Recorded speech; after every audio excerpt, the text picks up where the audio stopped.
Hi boys and girls, Mrs. Cheesa here. I would like to read a story to you today called Stellaluna by Janelle Cannon. And it's a beautiful day outside, the sun is shining. Hopefully you're getting out there and doing something fun. Okay. Stellaluna by Janelle Cannon. Now boys and girls, this is a Reading Rainbow book, so you might be able to find that video to go with this.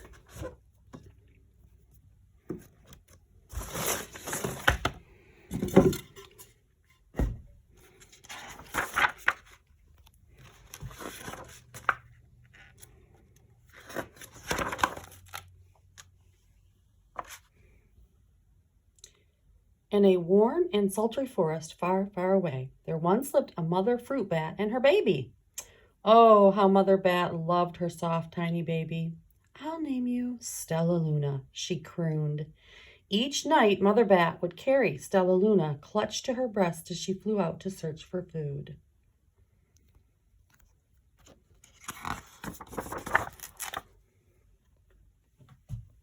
One night, as Mother Bat followed the heavy scent of ripe fruit, an owl spied her. On silent wings, the powerful bird swooped down upon the bats.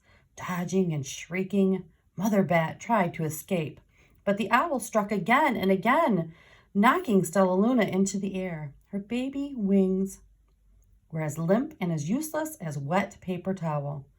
Down, down she went, faster and faster into the forest below. The dark leafy tangle of branches caught Stellaluna as she fell. One twig was small enough for Stellaluna's tiny feet. Wrapping her wings around her, she clutched the thin branch, trembling with cold and fear.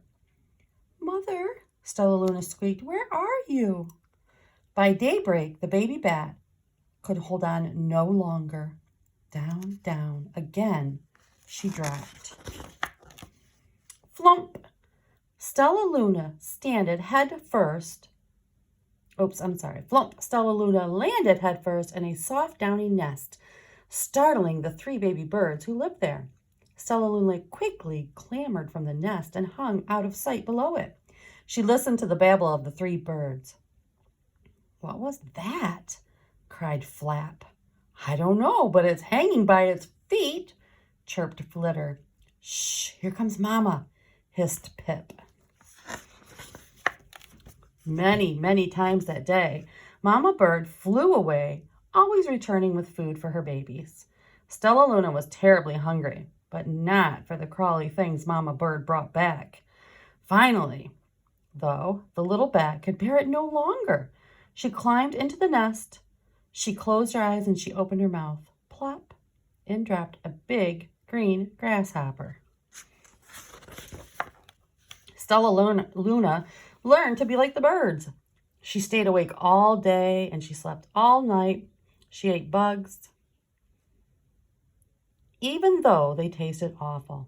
Her bat ways were quickly disappearing, except for one thing. Stellaluna still liked to sleep hanging by her feet. Once, when Mama was away, the curious baby birds decided to try it too. When Mama Bird came home, she saw 8 tiny feet gripping the edge of the nest. "Eek!" she cried. "Get back up here this instant. You're going to fall and break your necks." The birds clambered back into the nest, but Mama stopped Stellaluna. "You're teaching my children to do bad things. I'll not let you back into this nest unless you promise to obey all the rules of this house." Stellaluna promised. She ate bugs without making faces. She slept in the nest at night, and she didn't hang by her feet. Stellaluna behaved as a good bird should. All the babies grew quickly. Soon the nest became crowded. Mama Bird told them it was time to learn to fly. One by one, Pip, Flitter, Flap, and Stellaluna jumped from the nest. Their wings worked. "I'm just like them," thought Stellaluna. "I can fly too."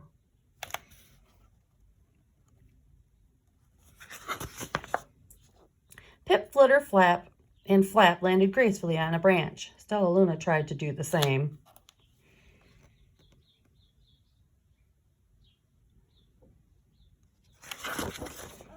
How embarrassing.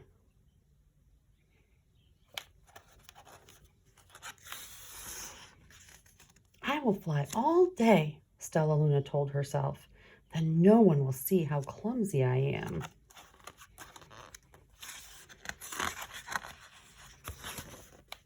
The next day, Pip, Flitter, Flap, and Stellaluna went flying far from home. They flew for hours, exercising their new wings. The sun is setting, warned Flitter. We had better go home or we will get lost in the dark, said Flap. But Stellaluna had flown far ahead and was nowhere to be seen. The three anxious birds went home without her. All alone, Stellaluna flew and flew until her wings ached and she dropped into a tree. I promised not to hang by my feet, Stellaluna sighed. So she hung by her thumbs, and soon she fell asleep. She didn't hear the soft sound of wings coming near. Hey, a loud voice said, why are you hanging upside down? Stellaluna's eyes opened wide. She saw a most peculiar face. Oh, I'm not upside down. You are, Stellaluna said. Ah, but you're a bat. Bats hang by their feet. You're hanging by your thumbs, so that makes you upside down, the creature said. I'm a bat. I'm hanging by my feet, and that makes me right side up. Stellaluna was confused. Well, Mama Bird told me I was upside down. She said I was wrong. Wrong for a bird, maybe, but not for a bat.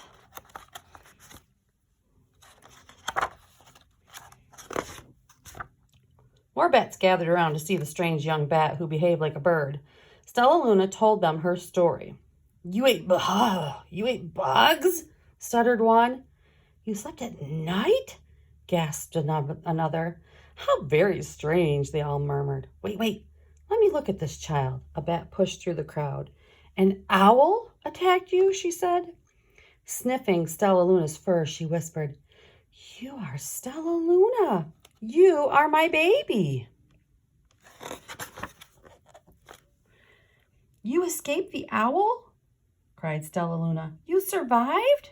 Yes, said Mother Bat as she wrapped her wings around Stellaluna. Come with me and I'll show you where to find the most delicious fruit. You'll never have to eat another bug as long as you live.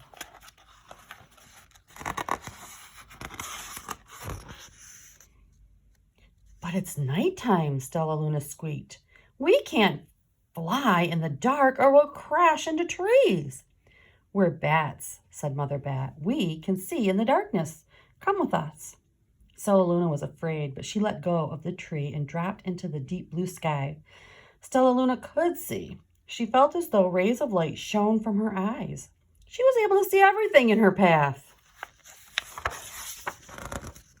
Soon the bats found a mango tree and Stellaluna ate as much of the fruit as she could hold. I'll never eat another bug as long as I live, cheered Stellaluna as she stuffed herself full. I must tell Pip, Flitter, and Flap. The next day, Stellaluna went to visit the birds. Come with me and meet my bat family, said Stellaluna. Okay, let's go, agreed Pip. They hang by their feet, and they flew at night, and they eat the best food in the world, Stellaluna explained to the birds on the way. As the birds flew among the bats, Flap said, I feel upside down here. So the birds hung by their feet. Wait until dark, Stellaluna said excitedly. We will fly at night.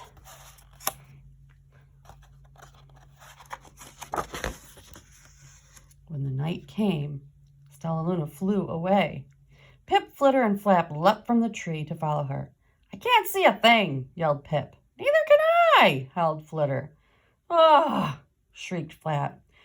They're going to crash, gasped Stellaluna. I must save them. Stellaluna swooped about, grabbing her friends in the air. She lifted them to a tree, and the birds grasped a branch. Stellaluna hung from the limb above them. We're safe, said Stellaluna. Then she sighed. I wish you could see in the dark, too. We wish you could land on your feet, Flitter replied. Pip and Flop nodded. They perched in silence for a long time. How can we be so different and feel so much alike? Mused Flitter. And how can we feel so different and be so much alike?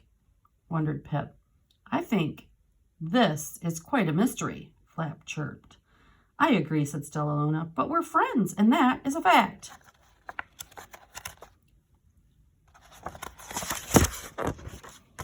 And then if you buy this book, or if you get this book from the library, there's some bat notes in the back, which is really cool. So boys and girls, tell me what you think the author was trying to tell us from this story. What do you think the message is, the big message? In life, people should do what? So you can email it to me, or you can just send it to me on the Remind app. Bye, kids. Talk to you later.